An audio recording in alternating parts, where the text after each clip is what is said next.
All right, now we're gonna do reaction 2. So the step that I'm gonna do is take this test tube that I've just done reaction 1 in, and now I'm going to place it into this hot water bath that I have created. Now it's been preheated, so it's already hot. And the step is to leave it in the hot water bath until all the change occurs. So let's go ahead and gently set it in there. And this is a big safety thing. I'm gonna be very careful so I don't splash any hot water on myself. So I'm gonna lower my test tube and then just let it gently fall against the side.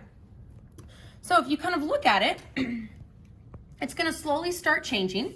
And while we're kind of waiting for that to change, go ahead and look at the reaction that you did on your pre-lab for reaction 2. It says the copper 2 hydroxide, which is that solid that we made in reaction 1, it is now going to be changing into solid copper 2 oxide and now liquid water.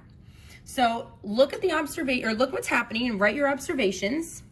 You can see a slight change, and it's going to take a few minutes.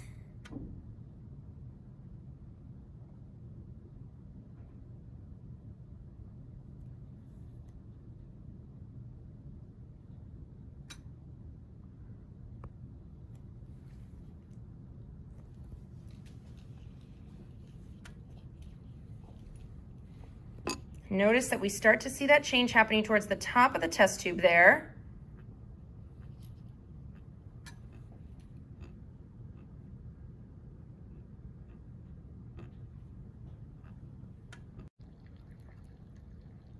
All right, so we've let this reaction come to fruition, and you'll see that I've got my solid copper 2 oxide in there and my liquid water.